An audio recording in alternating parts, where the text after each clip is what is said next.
يعلمون أن العراق وسوريا كالسهام، كل ما تراجعنا قليلا تقدمنا بقوة إلى الأمام.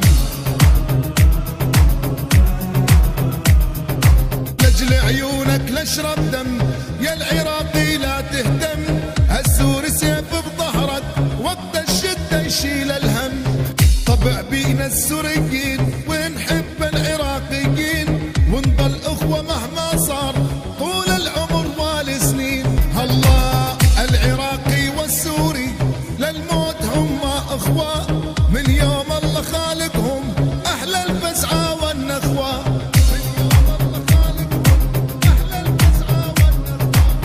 لاجل عيونك لاشرب دم يا العراقي لا تهتم، السوري سيف بظهرك وقت الشدة يشيل الهم.